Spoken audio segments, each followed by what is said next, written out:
प्रभु का दर्शन, प्रभु की कृपा, प्रभु का प्रसाद पाकर ध्रुव जी घर पहुंचे। घर पहुंचे, पिता को स्मरण हो आया श्री नारद जी की बात का। पिता के मन में, माता के मन में, जन जन के मन में अद्भुत आनंद है। और क्यों ना हो, जा पर कृपा राम की होई, ता पर कृपा करे सबको। जैसे भक्त और भगवान के लिए श्री नारद जी भक्ति सूत्र में कहते हैं तस्मिन् तज्जने भेदाभावात्, माने भक्त और भगवान में अभेद है। तो जैसे भगवान आनंद कंद है ना, उनका दर्शन करे कोई, उनका स्मरण करे कोई, उनका नाम ले कोई, तो प्रसन्न हो जाता है, आनंद का अनुभव होता है। ऐसे ही भगवान के भक्त भी हैं। अब ध्रुव जी तो भगवान से मिलकर आए हैं, भगवान की कृपा, भगवान का स्नेह, भगवान का प्रसाद प्राप्त करके आए हैं। तो जो भी ध्रुव जी का दर्शन कर रहा है उसके मन में बड़ा अद्भुत आनंद हो रहा है। ध्रुव जी का दर्शन कर करके प्रजा प्रसन्न हो रही है, घर घर में उत्सव हो रहा है। काल बीता, समय बीता और राजा उत्तानपाद ध्रुव जी को अपना सब राज कार्य देकर और वन को गमन कर गए। आप श्रीमद् भागवत में सत्ययुग से लेकर और द्वापर युग पर्यंत अनेक अनेक चरित्रों का श्रवण करेंगे। आप देखेंगे कि कोई कितना भी बड़ा धुरंधर क्यों ना हो, कोई कितना भी प्रतापी क्यों ना हो, पर उसने एक नियत समय तक ही संसार का व्यवहार का निर्वाह किया है और उसके पश्चात वो सबसे मुक्त होकर एकांत में भगवद आराधन में लगा है। यहां एक बात मैं और बहुत बल देकर कहना चाहता हूं। बहुत बार ऐसा होता है और प्राय करके सभी के साथ ऐसा होता है कि उठते बैठते चलते फिरते सबको लगता है हाँ भाई हम भजन कर रहे हैं, भजन कर रहे हैं, लेकिन जैसे ही आप एकांत में पहुंचते हैं ना, मन की वास्तविकता उस समय सामने आती है कि मन कितना भजन में लगा है और कितना नहीं लगा है। आध्यात्मिक उन्नति का लक्षण केवल एक ही है, इसको आप बहुत ध्यान से सुनना। बहुत समय पहले मैंने आपसे कहा था कि जैसे संपत्ति प्राप्त हो जाने के बाद लक्ष्य होता है संपत्ति बढ़ाने का, ऐसे ही पहले तो भटकते हुए जीव को भजन का मार्ग मिले, लेकिन जब भजन का मार्ग मिल जाए फिर उसका लक्ष्य होना क्या चाहिए? अब प्रभु कृपा करहु इहि भांति, सब तजी भजन करूं दिन राति। अखंड भजन, यही एक साधक का, यही एक उपासक का लक्ष्य हो। तो हमारी आध्यात्मिक उन्नति हो रही है कि नहीं, इसका लक्षण क्या है? आप एकांत में आपकी स्थिति कैसी है, एकांत में मन की दशा क्या है, एकांत में मन किस ओर दौड़ता है। बहुत समय पहले यहीं से मैंने कहा था, एक संत के मुख से मैंने सुना था, बोले साधु वही है जिसका एकांत पवित्र है। आप खुद ही अपने जीवन में अनुभव करते हैं। आप देखो उठते बैठते चलते फिरते तो आपको लगता है कि हाँ ठीक है, नाम जप हो रहा है, कभी कम हो रहा है, कभी अधिक हो रहा है, लेकिन जब आपको यह कहा जाता है ना भाई एक आसन में बैठकर और नाम जप करो, तो आप देखो वो आप करने बैठोगे तो आपको थोड़ी कठिनाई होगी, किसी को बहुत कठिनाई हो सकती है। उसमें भी एक बात मैं आपको और बताता हूं, खुली आंख से बैठकर नाम जपना और बंद आंख से नाम जपना, इन दो स्थितियों में भी भेद होता है। खेल क्या है, रहस्य क्या है? सारा का सारा खेल तो शक्ति का है। जब आप किसी काम में लगे हो ना, तो आपकी मात्र 10-20% शक्ति जो है वो भजन में लगी है, लेकिन जब आपको बैठा दिया जाता है तब आपकी क्रिया शक्ति जो है उसको भी भजन में लगना है, जो भाव शक्ति है उसको भी भजन में लगना है। इसलिए उस समय कठिनाई होती है। और उस समय आपको यह कह दिया जाए भाई आंख बंद करके बैठना है, फिर तो आप देखो 2-4 मिनट से ज्यादा आरंभ में आप बैठ नहीं पाओगे। तो बड़ी देर तक साधक को ऐसा ही लगता है कि हाँ भाई कर तो रहे हैं, भजन कर तो रहे हैं, पर आपकी वास्तविक स्थिति क्या है इसका पता तभी लगता है जब आप एकांत में पहुंचते हैं। और मैं कभी कभी विचार करता हूं कि कैसी जीवन शैली भारतवासियों की रही होगी। चक्रवर्ती सम्राट, देव दुर्लभ भोग सामग्री उनके पास है, हमको तो क्या ही छोड़कर आना है। आज के मनुष्य के पास तो छोड़ने के लिए क्या है? जरा जीर्ण शरीर है, रोगों का घर शरीर बन चुका है, और जो सुख सुविधा साधन सामग्री हमने छल कपट करके इकट्ठी की भी है, कितनी देर का सुख दे पाती है?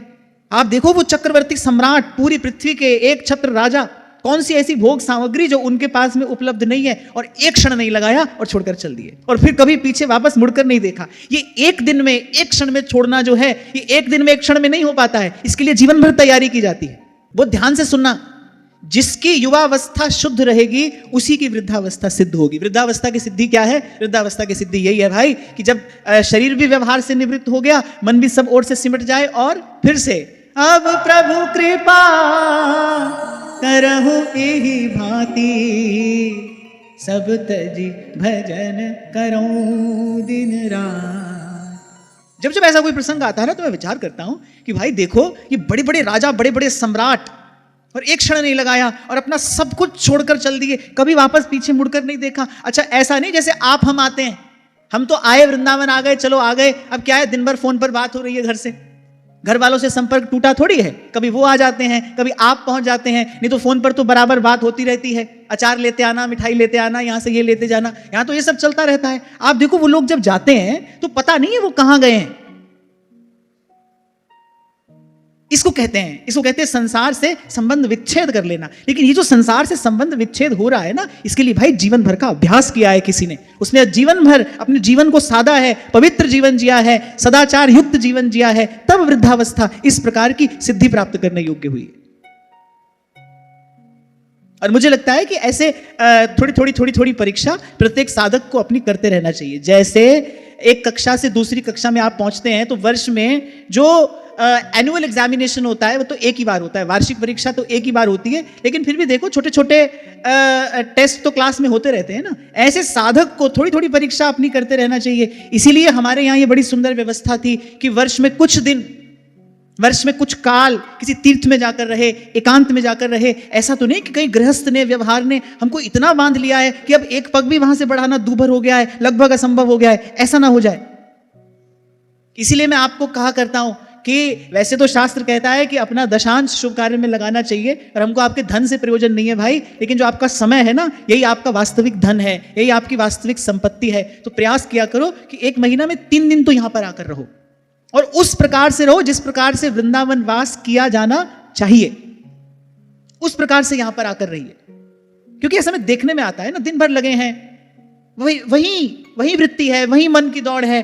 और आज तो क्या है ना, सुख सुविधा भी बहुत उपलब्ध है, बटन दबाया बात हो गई, बटन दबाओ वीडियो कॉल हो जाएगा। तो आप देखो कि आपको ऐसा नहीं लगता कि ये जो आपने अपने मन में एक भ्रम पाल लिया कि भाई हम सब छोड़कर वृंदावन आ गए, ये तो सिर्फ आपने लोकेशन चेंज किया है। भाई एक स्थान से उठे दूसरे स्थान पर आ गए, वो तो वही सब रहा है, वही विचार है, वही चिंतन है, वही व्यवहार में लिप्तता है। तो मुझे तो ऐसा लगता है भाई, इस प्रकार जीवन भर करने से तो अच्छा है कि थोड़ा समय आकर वृंदावन रहिए, लेकिन उस प्रकार रहिए जिस प्रकार वृंदावन का वास किया जाना चाहिए। उस समय केवल आप साधक हैं, आप केवल आत्मचिंतन के लिए आए हैं। कथा श्रवण करो, सत्संग श्रवण करो, नाम जपो, प्रभु का दर्शन करो, जमुना किनारे जाकर कुछ बैठो, वृंदावन की परिक्रमा लगाओ। इस प्रकार एक साधक के रूप में आकर वृंदावन रहिए। मैं आपको कई बार कहता हूं ना कि सत्संग में भी जब आते हो तो आते आते ये अभ्यास करते हुए आओ, इस विचार का अभ्यास करते हुए आओ। भाई अब थोड़ी देर के लिए हम किसी के नहीं है, कोई हमारा नहीं है। किस लिए आते हैं सत्संग में? प्रभु का होने के लिए तो आ रहे हैं।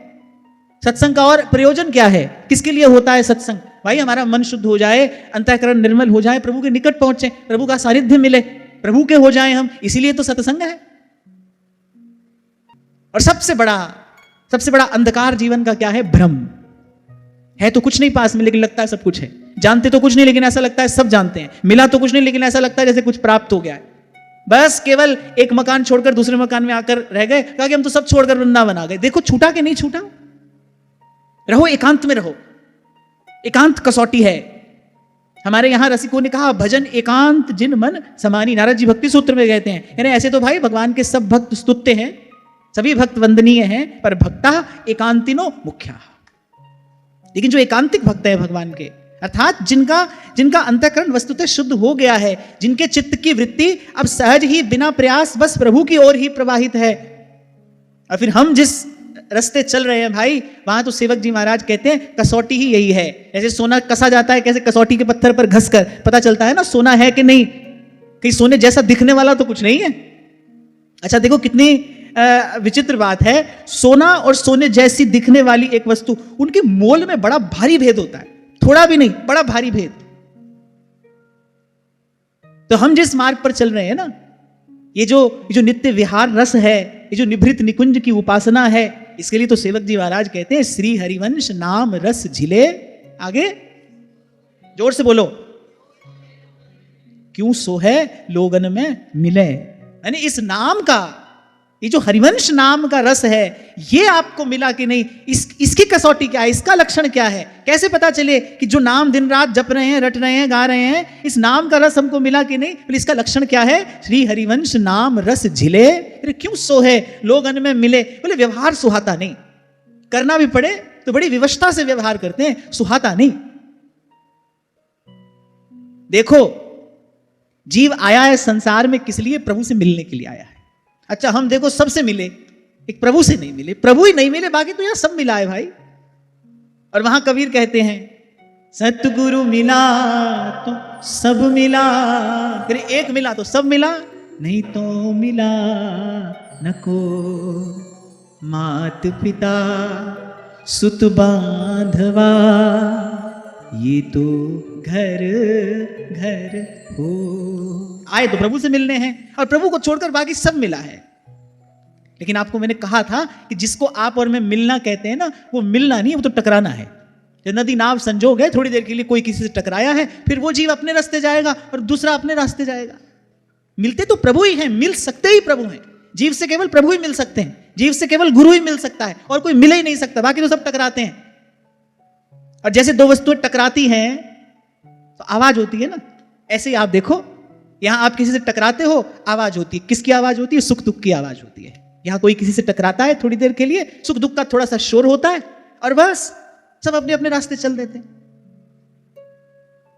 वस्तुतः श्रीमद् भागवत का चिंतन है ही इसलिए जीवन सिद्धि किस प्रकार की जाए, अपने जीवन को साधा किस प्रकार से जाए। ये जो अभी थोड़ी देर पहले आपसे मैंने कहा ना, जो एक क्षण में छोड़कर चल दिए, उसके लिए भाई जीवन भर तैयारी की है, पवित्र जीवन जिया है, गुरुजनों की आज्ञा में रहे हैं, अपने धर्म का पालन किया है, अपने कर्तव्य का पालन किया। क्योंकि ये जो विरक्ति है, सहज विरक्ति, सुदृढ़ विरक्ति, ये किसका फल है? धर्म ते विरति जोगते ज्ञाना, ज्ञान मोक्ष प्रद वेद बखाना। तो राजा उत्तानपाद ने देखा भाई अब प्रजा भी श्री ध्रुव जी को बड़ा प्रेम बड़ा स्नेह करती है, उनका बड़ा आदर करती है। बस उसके बाद उन्होंने कहा भाई अब विलंब करना ठीक नहीं है, अपना कार्य हो गया, आप चलिए। कई बार आपको एक उदाहरण देता हूं ना कि ये संसार क्या है, चक्रव्यूह है, और जीव को इसमें घुसना तो आता है, इसे निकलना नहीं आता। घुस तो जाता है इसमें, सब घुसे ही है, तो निकलना नहीं आता। निकलना किसको आता है? चक्रव्यूह से निकलना या तो कृष्ण जानते हैं या अर्जुन जानते हैं। माने चक्रव्यूह से निकलना या तो भगवान जानते हैं या भक्त जानता है। इसीलिए कहते हैं भजवे को दोई सुघर कै हरिदास। भाई ये दोनों ही निकालेंगे, क्योंकि यही जानते हैं चक्रव्यूह से निकला कैसे जाता है। हरि गुरु के अतिरिक्त, ये बात मेरे लिए, आपके लिए, हम सब के लिए एक समान है। हरि गुरु के अतिरिक्त बाकी जो भी है भाई, वो तो संसार के चक्रव्यूह में धकेलने वाला है। और संतों ने तो और छान लिया इसको, और यहां तक कहा हरि तो कुटुंब जाल में घेरी, गुरु ने काटी ममता मेरी, राम तजू पै गुरु ना बिसारू, गुरु के सम हरि को ना निहार। इसीलिए संत कह रहे हैं कोई ऐसो रे भेटे संत, और मेरी लाहे सगली चिंत, ठाकुर स्यों मेरो रंग लावे, ठाकुर स्यों मेरो रंग लावे। तो सुखपूर्वक श्री ध्रुव जी राज्य का भोग कर रहे हैं, और सुखपूर्वक कैसे कर रहे हैं? क्योंकि ये वाक्य दूर से सुनो तो ठीक नहीं मालूम पड़ता, क्योंकि ये तो दुखालयम अशाश्वतम है, यहां कोई सुखपूर्वक कैसे रह सकता है। पर यहां श्रीमद् भागवत जी में लिखा है, बोले सुखपूर्वक राज्य का भोग श्री ध्रुव जी कर रहे हैं। तो ये सुख कहां से आया है? क्योंकि ध्रुव जी को राज्य प्रभु की कृपा से प्रसाद स्वरूप मिला है। पहले क्या किया? पहले भगवत आराधन किया है। आपको याद हो गत सत्र में भी मैंने आपसे कहा था, ये जो भजन है ना, यही वो एक अंक है, बाकी तो सब शून्य है भाई। शून्य का मोल एक से है, नहीं तो लाख शून्य बराबर में शून्य है, सामने एक है तो फिर हर शून्य का मूल्य है। हर शून्य भी जीवन का मोल बढ़ाता चला जाएगा अगर सबसे पहले भजन है तो। गुरु मिल गए, संत मिल गए, सत्संग जीवन में आ गया, अब थोड़ा बहुत भजन करने लगे हैं, अब इस रास्ते पर आगे कैसे बढ़ना है, इस रास्ते पर आगे बढ़ना है तो फिर भजन को आप अपनी प्राथमिकता बनाओ। भाई सबसे पहले ये काम करेंगे, बाकी कोई काम छूटता हो छूट जाए, भजन नहीं छूटना चाहिए। प्राणपन से अपने नियम का पालन करेंगे। एक और छोटी सी बात आपको बताता हूं, छोटा सा भी नियम बड़ा व्यापक परिवर्तन जीवन में ला सकता है अगर आपने प्राणपन से उसका निर्वाह किया। क्योंकि यह बात भी साधकों के जीवन में देखने में आती है, कभी क्या कर रहे हैं, कभी क्या कर रहे हैं, कभी कैसे सेवा कर रहे हैं, कभी कैसे भजन कर रहे हैं, कभी किसी को देखकर कुछ कर लिया, कभी किसी को देखकर कुछ कर लिया, पहुंचे कहीं पर भी नहीं। छोटा सा एक नियम, छोटा सा एक नियम, लेकिन फिर प्राणपन से उसका निर्वाह करिए, वो आपकी उन्नति कराएगा, आपकी प्रगति होगी। देखा देखी भक्ति को व्यास न होई निबाह। एक और बड़ी महत्वपूर्ण बात मैं आप सबके लिए यहां पर कहना चाहता हूं कि प्रत्येक जीवात्मा का संस्कार अलग अलग है, उसकी रुचि, उसकी वृत्ति अलग अलग है। आपके लिए कौन सा मार्ग सुगम है, आपके लिए कौन सी क्रिया सहज है, ये आपको ही ढूंढना पड़ेगा। इसीलिए व्यास जी ने कहा है, देखा देखी भक्ति को व्यास न होई निबाह। अब एक व्यक्ति की रुचि नाम जप में बहुत है, आपकी रुचि मान लो कथा श्रवण में है, आपकी रुचि श्री जी की सेवा में है और नाम जप में अभी उतनी रुचि नहीं है, तो यदि केवल आप देखा देखी 2 घंटा 3 घंटा अपने साथ बलात् हठात ये करने का प्रयास करोगे तो आप देखोगे मन उपरत हो जाएगा, जो भजन भावना है वो भी क्षीण हो जाएगी। ऐसा ना हो, सहज में देखो, नाम रूप लीला और धाम, इन चारों में से किसी से भी कोई पूर्ण रूपेण जुड़ जाए, इनमें से किसी के भी प्रति समर्पित हो जाए तो उसको भगवत प्रेम प्राप्त होता ही है। आप देखो, ढूंढो कि मेरी सहज रुचि किसमें है। कुछ समझ ना आए तो फिर नाम उपाय नीक है। वैसे तो नाम मुझे लगता है ये तो सभी के लिए परम औषधि है, लेकिन अब भाई दिन भर तो नाम जप नहीं करोगे तो अपनी सहज रुचि, अपनी सहज प्रवृत्ति आपको खोजनी पड़ेगी। लेकिन ये सब कैसे होगा? थोड़ी देर शांति से बैठोगे जब तो होगा, थोड़ी देर एकांत में बैठोगे तब तो होगा, थोड़ी देर अपने साथ बैठोगे तब तो होगा। दिन भर मोबाइल की स्क्रीन पर सारी दुनिया का दर्शन करते रहोगे, मन बिखरता ही चला जाएगा, तो अपने निकट आओगे कैसे? और वहां संत कह रहे हैं, काहे रे बन खोजन जाई, काहे रे बन खोजन जाई, सर्व निवासी सदा अलेपा, सोए संग समा। आप देखो, कभी कभी आश्चर्य होता है संतों के शब्द सुनकर, कह रहे कितने निकट हैं प्रभु आपके। फूप माही जो बास बसत है, समझ गए? कह रहे जैसे फूल में खुशबू है, माने दोनों को कोई न्यारा कर ही नहीं सकता। पत्ती पत्ती तो कोई तोड़ सकता है फूल की, लेकिन फूल को उसकी सुवास से न्यारा नहीं कर सकता है कोई। फूप माही जो बास बसत है, मुकुर माई जो छाई, ऐसे ही हरि बसै निरंतर, घट ही खोजो भाई, बाहर भीतर एको जानो, एह गुरु ज्ञान बताई। और इस भाव की सबसे अमूल्य पंक्ति, कहे नानक बिन आपा चिन्है, मिटे न भ्रम की कार।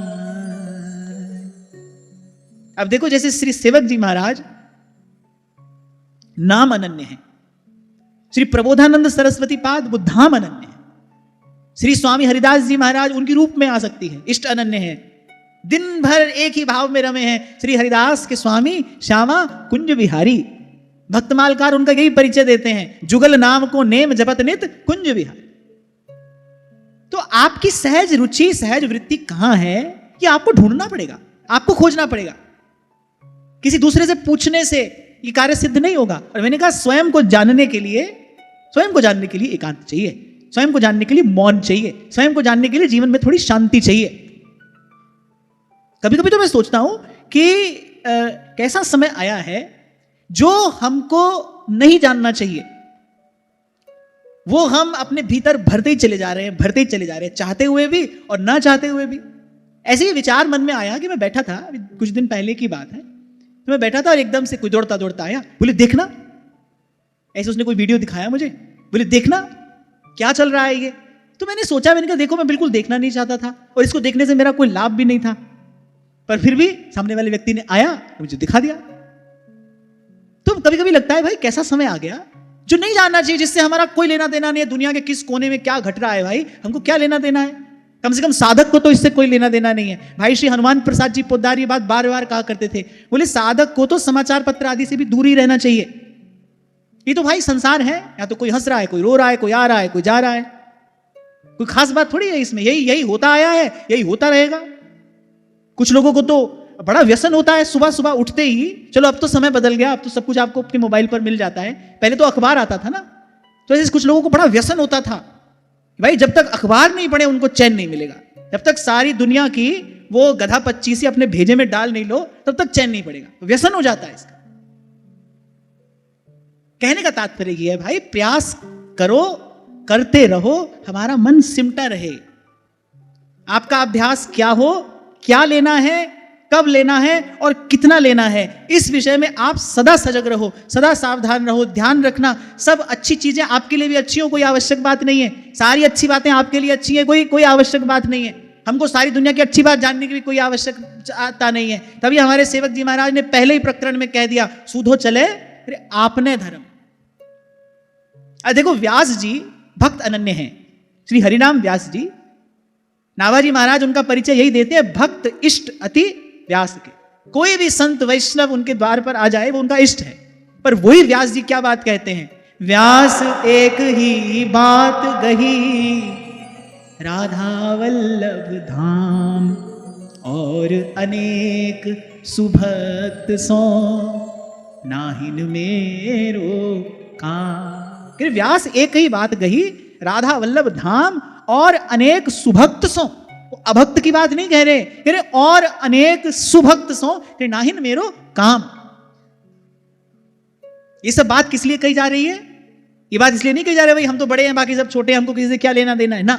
ये बात कही जा रही है किस लिए, भाई कुछ ऐसा करो, करते रहो, आपकी जीवन शैली ऐसी हो, आपका अभ्यास ऐसा हो कि मन सिमटा रहे, प्रभु के पास बना रहे, कभी प्रभु के नाम के, कभी प्रभु के रूप के, कभी भगवान की लीला कथा के, और कभी जब प्रभु कृपा करे तो धाम का सेवन होता रहे। बस बड़ी बात यह है कि मन भगवत सानिध्य में रहे, मन से आप प्रभु के पास रहो और रह सकते हो, रह सकते हो।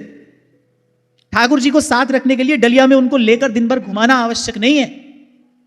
ये तो बहुत बचकानी सी बात है। वस्तुतः जब भाव परिपक्व होता है, जब आपके भाव में प्रौढ़ता आती है, तब आप देखते हैं, तब आप अनुभव करते हैं कि ठाकुर जी को तो सदा संग रखा ही अपने स्मरण में जाता है। आपके स्मरण में भगवान सदा आपके संग रहे, आपके साथ रहे।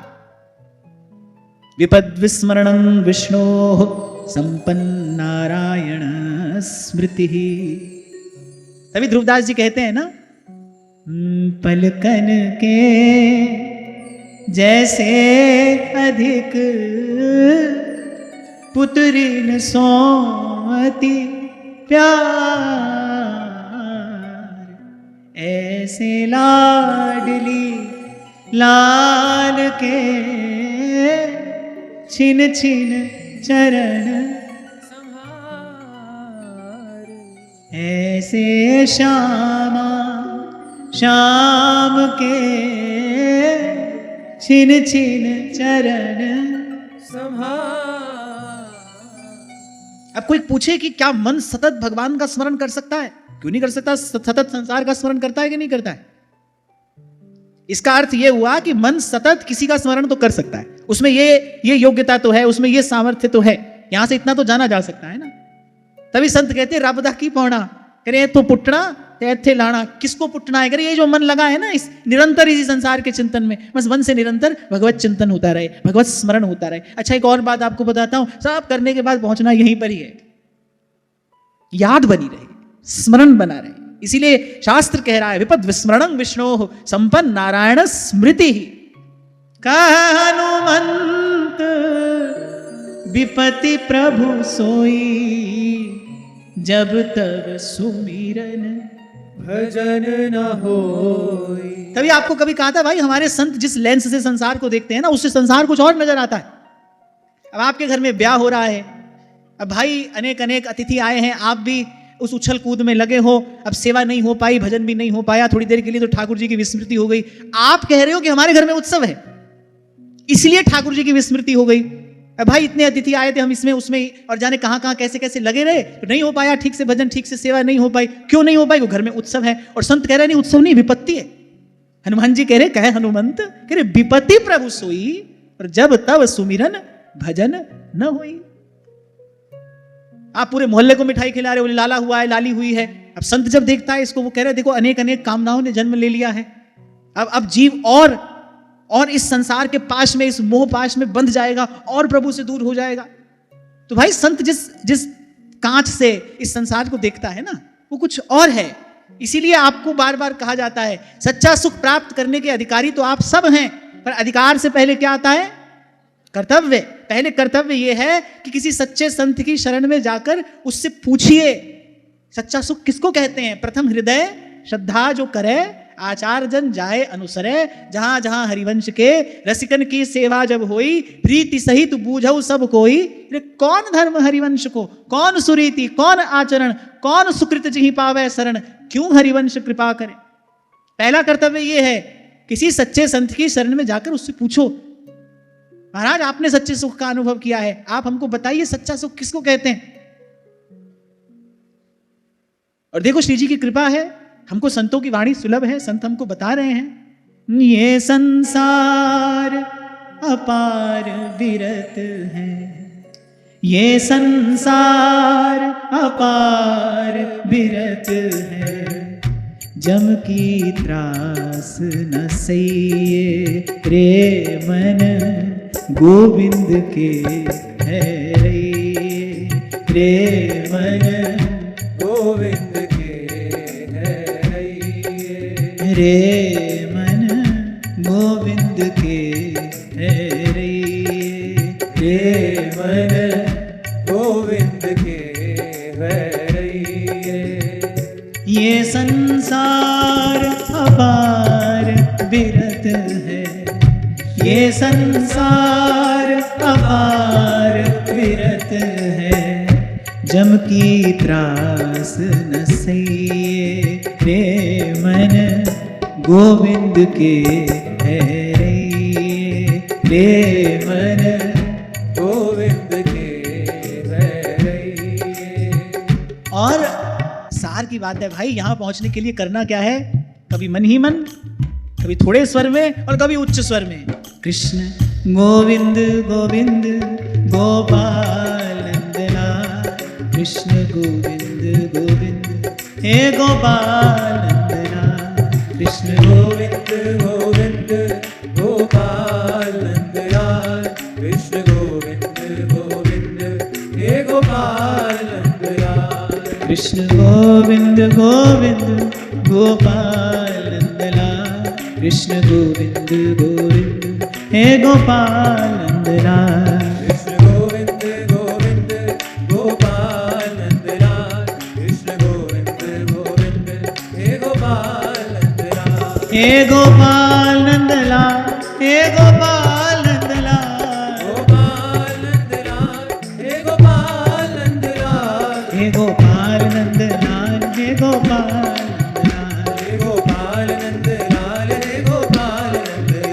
हे गोपाल नंदलाल, हे गोपाल नंदलाल, हे गोपाल नंदलाल, हे गोपाल नंदलाल, कृष्ण गोविंद गोविंद गोपाल नंदलाल, कृष्ण गोविंद गोविंद हे गोपाल नंदलाल, कृष्ण गोविंद गोविंद गोपाल नंदलाल, कृष्ण गोविंद गोविंद हे गोपाल नंदलाल, कृष्ण गोविंद गोविंद गोपाल नंदलाल, कृष्ण गोविंद गोविंद हे गोपाल नंदलाल, कृष्ण गोविंद गोविंद गोपाल नंदलाल, कृष्ण गोविंद गोविंद हे गोपाल नंदलाल, हे गोपाल नंदलाल, गोपाल नंदलाल, गोपाल नंदलाल, गोपाल नंदलाल, हे गोपाल नंदलाल, गोपाल नंदलाल, हे गोपाल नंदलाल, गोपाल नंदलाल, हे गोपाल नंदलाल, हे गोपाल नंदलाल, हे गोपाल नंदलाल, हे गोपाल नंदलाल, हे गोपाल नंदलाल, हे गोपाल नंदलाल, हे गोपाल नंदलाल, हे गोपाल नंदलाल।